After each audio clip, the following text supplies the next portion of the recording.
কোন এক ভাইয়া কমেন্টস করছেন, আমার লিঙ্গের আগামোটা গোড়া চিকন এবং শক্ত হয় না, কারণ কি এবং এর সমাধান কি জানাবেন প্লিজ। ধন্যবাদ ভাইয়া সুন্দর একটা কমেন্টস করার জন্য। দেশের এবং প্রবাসের ভাই বোনদের প্রতি সালাম। আসসালামু আলাইকুম। আমি প্রভাষক ডাক্তার রিক্তা পারভিন, হোমিওপ্যাথি এবং আয়ুর্বেদিক চিকিৎসক। তো এই কমেন্টসটা কিন্তু অনেকেই করে থাকেন, অধিকাংশ পুরুষ। এখন শুধু পুরুষই এটা করেন না, মহিলারা বলে থাকেন যে আমার হাজব্যান্ডের লিঙ্গের আগামোটা গোড়া চিকুন, সহবাসে গেলে অনেক কষ্ট হয়, ব্যথা লাগে। অনেক স্বামীরাও এটাই বলে থাকেন যে লজ্জা লাগে পার্টনার স্ত্রীর কাছে যাইতে। আবার সহবাসে গেলে দেখা যায় যে আহ, আহ, স্ত্রী ব্যথা অনুভব করছে ইত্যাদি। তো এবং গোড়া শক্ত হচ্ছে না, ভেতরে প্রবেশ করলে এমনিতে নেতিয়ে বেড়ে চলে আসে, শক্ত হয় না। তো এই কারণটা কি? আসলে কারণটা আপনারা কিন্তু নিজেই জানেন, আপনিও জানেন যে এর কারণটা কি। কিছু কিছু বদ অভ্যাসের কারণেই কিন্তু এই সমস্যা হয়ে থাকে। আবার কারোর দেখা যায় যে জেনেটিক কারণ থাকে, বংশগত কারণ থাকে। আবার কারোর দৈহিক যে গঠন স্ট্রাকচার তার কারণেও এটা হয়ে থাকে। তো এভাবে কিন্তু এই সমস্যাগুলো হয়। অর্থাৎ লিঙ্গের ভিতর যদি ব্লাড সার্কুলেশন সঠিক মতো না হয়, অনেকে বলে যে যৌবনের শুরুতে ভালো ছিল বাট এখন এই সমস্যা হচ্ছে। এটা কেন হয়? যৌবনের শুরুতে অনেকেই, অধিকাংশ পুরুষই এখন কি করে থাকে, হস্তমৈথুন করে থাকে। এই হস্তমৈথুন করার কারণে লিঙ্গের ভিতর কিন্তু কোনো হাড় নেই, আছে কি মাংস আর রক্তনালী।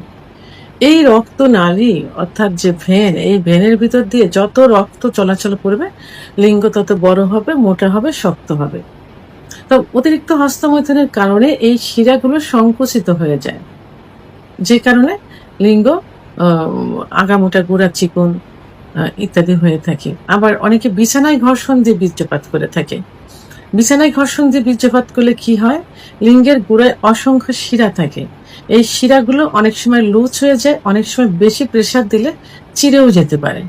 কারণ লিঙ্গের যে অগ্রভাগ থাকে এর এটা বালিশ, কোল বালিশের উপরে কিন্তু এটা পড়ে, কিন্তু এর ভরটা, এর প্রেসারটা পড়ে কিন্তু লিঙ্গের গোড়ায়। একটা গাছে যখন, একটা ঘরে যখন পেলা দেওয়া হয়, যেখানে পেলা দেওয়া হয় বাঁশ দিয়ে, সেই জায়গাটা কিন্তু কিছু হয় না, গোড়ার দিকে মাটি সরে যায়। অনেক সময় কিন্তু দেখবেন বাঁশটা চিরে গেছে, ফেরে গেছে, তাহলে প্রেশারটা কিন্তু টোটালি আপনার বাঁশের গোড়ায় পড়ছে, যেখানে আপনার বাঁশটা রাখা হয়েছে। ওই পেলা দেওয়া জায়গায় কিন্তু কিছু হয়নি। অনুরূপভাবে লিঙ্গের মাথাটা পড়বে বালিশ, কোল বালিশের উপরে, এবং ভরটা পড়বে কিন্তু গোড়ায়। সেহেতু এই গোড়া আস্তে আস্তে চিকন হতে থাকে, মাথার দিকে মোটা হতে থাকে, এবং যখন এটা ধীরে ধীরে কিন্তু প্রকাশ পায়। যখন সহবাসে যাওয়া হয় তখন সামনের দিকে মনে হয় যে বল পাচ্ছে, গোড়ার দিকে মনে হয় যে নিস্তেজ হয়ে যাচ্ছে, কারণ শিরাগুলো লুজ হয়ে যাওয়ার কারণে। আবার অনেকে সমকামিতা করে থাকে। আল্লাহ তাআলা নির্দিষ্ট একটা জায়গা দিয়েছেন সহবাসের জন্য, মহিলাদের যোনিপথ, পুরুষের পুরুষাঙ্গ, এর স্ট্রাকচারটা কিন্তু সেইভাবেই থাকে। যখন সমকামিতা করা হয় তখন কিন্তু যে যে পেটের সমস্ত মল বর্জ্য যে পাইপ দিয়ে বের হয়, সেই রেকটাম দিয়ে অর্থাৎ মলদ্বার দিয়ে করা হয়। এটার স্ট্রাকচার কিন্তু একরকম না, যে কারণে এটা লিঙ্গের উপরে প্রভাব পড়ে। আবার অতিরিক্ত স্বপ্নদোষ, অতিরিক্ত যৌন মিলন, সবকিছুই অতিরিক্ত হয়ে গেলে কিন্তু লিঙ্গের স্ট্রাকচার চেঞ্জ হয়ে যায়। তো এই যে কারণগুলো, এই কারণগুলোর কারণে কিন্তু লিঙ্গের আগামোটা গোড়া চিকন, লিঙ্গ শক্ত হয় না, গোড়া থেতলিয়ে যায়, ছোট হয়ে যায় ইত্যাদি। স্নায়বিক দুর্বলতার কারণে হয়ে থাকে। পুরুষের যে হরমোন, টেস্টোস্টেরন হরমোন কমে গেলে অর্থাৎ ভারসাম্যহীনতা হয়ে গেলে এই সমস্যাটা হয়ে থাকে। তো এখন মানসিক চাপ, মানসিক যে একটা চাপ থাকে অনেক সময়, ব্যবসা বাণিজ্য, চাকরি, পরিবারের বিভিন্ন একটা প্রেশার থাকে, একটা চাপের ভিতরে থাকে, যে চাপের থাকার কারণে কিন্তু সেক্সের কোনো ইচ্ছা হয় না, অর্থাৎ যৌন অক্ষমতা চলে আসে, সেক্স আস্তে আস্তে কমতে থাকে। এটাও কিন্তু মানসিক চাপ, দুশ্চিন্তা, এটাও কিন্তু যৌন অক্ষমতার একটা অংশ। যদি ইচ্ছা না হয়, ইচ্ছা যদি প্রবল না হয়, তাহলে ব্লাড সার্কুলেশনটা কিভাবে হয়? যখন ইচ্ছা হয় তখন টোটাল বডিতে ব্লাড সার্কুলেশন হয়, বিশেষ করে হাড়ের থেকে লিঙ্গের ভিতর, তখন লিঙ্গ দাঁড়িয়ে যায়। সেই ইচ্ছাটা যদি প্রবল না হয়, যেমন একটা নদীতে যখন বেড়িবাঁধ দেওয়া হয় যাতে পানি না যাইতে পারে, তো যখন এই বাঁধে এই পানিতে স্রোত থাকবে না, তখন কিন্তু বাঁধটা ভাঙবে না, উপসে হয়তো চলে যাবে, একটু বাঁধ ভাঙবে না। কিন্তু স্রোতের বেগ যখন বেশি হবে তখন কিন্তু বাঁধটা ভেঙে যাবে। তাহলে আপনার ইচ্ছা শক্তি যদি বেশি হয়, লিবিডো যদি বেশি হয়ে থাকে, তাহলে কিন্তু আপনার ব্লাড সার্কুলেশনটা কিন্তু হবে। সেহেতু ইচ্ছা শক্তি বাড়াতে হবে।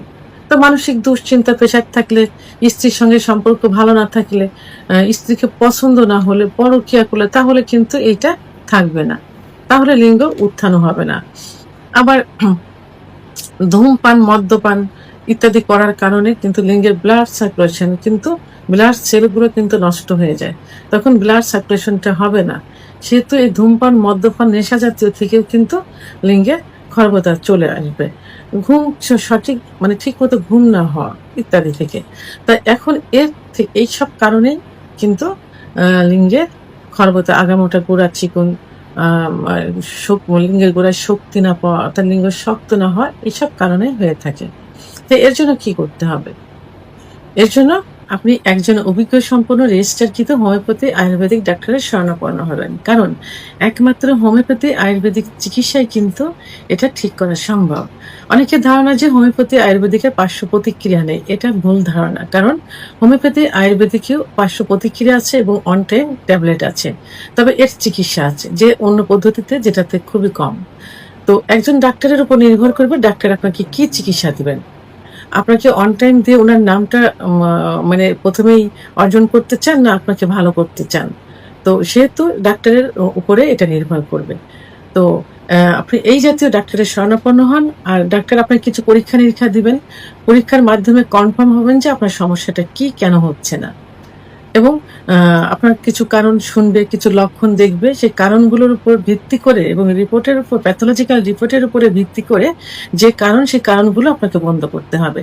পূর্বে যেগুলো বললাম, হস্তমৈথুন, বিছানায় ঘর্ষণ, স্বপ্নদোষ, মানসিক দুশ্চিন্তা, ওয়াইফের সাথে দূরত্ব বজায় রাখা ইত্যাদিগুলো ঠিক করতে হবে। স্বামী স্ত্রীর সম্পর্ক উন্নয়ন করতে হবে। অনলাইনে পাওয়া অজানা তোল বা স্প্রে ব্যবহার করবেন না। পর্নোগ্রাফি দেখা যাবে না। সহবাসে অতিরিক্ত চাপ দেওয়া যাবে না।